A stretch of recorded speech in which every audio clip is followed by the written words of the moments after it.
आदाब नाजरीन, मैं सैयद आमिर हनीफ, आप देख रहे हैं गवाह न्यूज़। 31 जुलाई हर साल आती है और याद दिलाती है एक ऐसी हस्ती की जो दुनिया से रुखसत हुए 43 बरस बीत चुके, मगर वो हमारे दरमियान अपनी आवाज़ से आज भी ज़िंदा हैं। मोहम्मद रफ़ी मरहूम, जिनकी आवाज़ ही इनकी पहचान है, जिन्होंने शायद अपने ही लिए ये नगमा गाया था, तुम मुझे भुला ना पाओगे, जब कभी भी सुनोगे गीत मेरे, संग संग तुम भी गुनगुनाओगे। ये नगमा ही क्या, रफ़ी साहब का ऐसा कौन सा नगमा है जिसे सुनकर गुनगुनाने के लिए सभी मजबूर हो जाते हैं। मोहम्मद रफ़ी, जिनकी आवाज़ ने अगर दिलीप कुमार जैसे अजीम अदाकार के फ़न को और भी निखारा है, तो राजेंद्र कुमार, शम्मी कपूर, राजकुमार जैसे अदाकार इनकी आवाज़ के दम पर सुपरस्टार बने। ये इत्तेफाक है कि हाल ही में रफ़ी साहब की 60 साला तक़रीब मनाई गई। अब इनकी 43वीं बरसी मनाई जा रही है। हर सिंगर का कोई ना कोई मुतबादिल मिल गया, मगर मोहम्मद रफ़ी का कोई मुतबादिल नहीं मिल सका।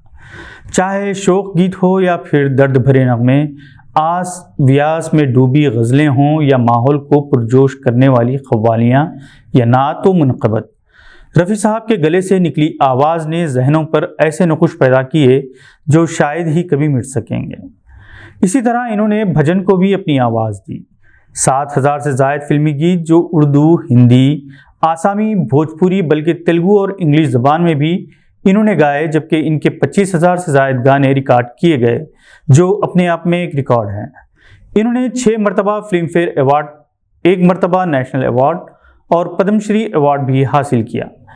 इन्हें 2013 में सदी की सबसे बेहतरीन आवाज़ करार दिया गया और CNN, IBN ने भी इन्हें अजीम गुलकार का अवार्ड बाद-अज़-मर्ग पेश किया।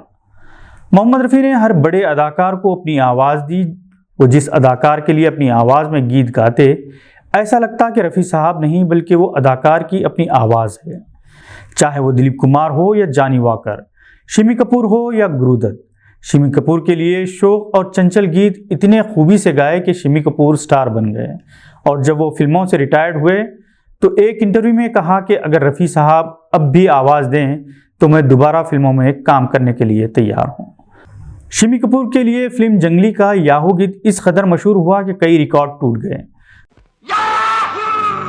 जब इन्होंने फिल्म बैजू बावरा के लिए ओ दुनिया के रखवाले गाया तो फ़न मौसीकी के बड़े बड़े उस्तादों ने इनके सामने घुटने टेक दिए। बाबुल की दुआएं लेती जा, जिस जज्बाती अंदाज में इस गाने को गाया, इसने हर उस माँ बाप को रुला दिया जो अपनी बेटी को ब्याह करके विदा करते हैं। तेरी प्यारी प्यारी सूरत को किसी की नज़र ना लगे, तेरे हुस्न की क्या तारीफ़ करूं, आजा आजा मैं हूँ प्यार तेरा, सुहानी रात ढल चुकी ना जाने तुम कब आओगे, क्या हुआ तेरा वादा वो कसम वो इरादा, ये मेरा प्रेम पत्र पढ़कर तुम नाराज़ ना होना। ऐसे बेशुमार गीत, ख़ास तौर पर 1960 और 1970 की दहाई के दरमियान के गीत सदाबहार हैं। फिल्म दोस्ती का गीत आज भी सदाबहार है। मोहम्मद रफ़ी ने लता मंगेशकर, आशा भोंसले, सुमन कल्याणपुरी से लेकर मन्ना डे, तलत महमूद, मुकेश, किशोर कुमार के साथ बेशुमार नगमे गाए। अक्सर किशोर कुमार के चाहने वाले दोनों का तकाबुल करते, मगर किशोर कुमार भी जितने अच्छे गुलकार थे उतने ही अच्छे इंसान भी। वो हमेशा रफ़ी साहब का एहतराम करते, बल्कि ऐसे गीत जिसकी तान ऊंची हो वो रफ़ी साहब की आवाज़ में रिकॉर्ड कराने के लिए कहते। खुद किशोर कुमार के लिए रफ़ी साहब ने 5 गीत गाए। मोहम्मद रफ़ी एक शरीफ और नेक इंसान थे, नमाज के पाबंद। इन्हें हरम शरीफ में अजान देने की सादत भी हासिल हुई। 1924 में जन्म लेने वाले रफ़ी साहब 41 जुलाई 1980 को इस दुनिया से रुखसत हुए। इन्होंने अपना आखिरी गीत लक्ष्मीकांत प्यारेलाल की संगीत पर फिल्म आसपास के लिए रिकॉर्ड किया था। दूसरे ही दिन वो इस दुनिया से चल बसे। पंडित नेहरू मोहम्मद रफ़ी के बहुत बड़े मदाह थे। दिलीप कुमार से लेकर अमिताभ बच्चन तक इनका एहतराम करते थे, बल्कि अब भी अमिताभ बच्चन रफ़ी साहब को अपने ब्लॉग पर ख़राज अक़ीदत पेश करते हैं कि इन्हें फिल्म नसीब के लिए रफ़ी साहब के साथ गाने का मौका मिला। रिकॉर्डिंग के लिए वो इस कदर बेचैन थे कि पूरी रात सो ना सके थे, और ख़ुद रफ़ी साहब अमिताभ बच्चन के फ़ैन थे। किशोर कुमार के गीतों की ऑल इंडिया रेडियो से नशरियात पर इमरजेंसी के दौरान इंदिरा गांधी के डिक्टेटर बेटे संजय गांधी ने पाबंदी लगा दी थी। रफ़ी साहब ने अपने असर व रसूख को इस्तेमाल करके ये पाबंदी बर्खास्त करवाई थी।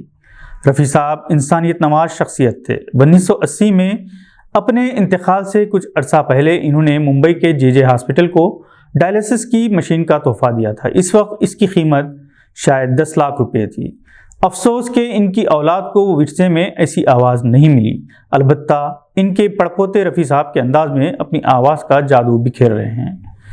हैदराबाद में खान अतहर, जिन्हें मरहूम हुए 2 साल हो चुके हैं, मोहम्मद रफ़ी के इतने ज़बरदस्त चाहने वाले थे कि 1981 से 2018 तक इन्होंने हैदराबाद में हर साल मोहम्मद रफ़ी साहब की बरसी का एहतमाम किया और इन्हें हर तरह से खराज अक़ीदत पेश किया। गवाह टीवी अपने नाजरीन के साथ मोहम्मद रफ़ी साहब को खराज अक़ीदत पेश करता है।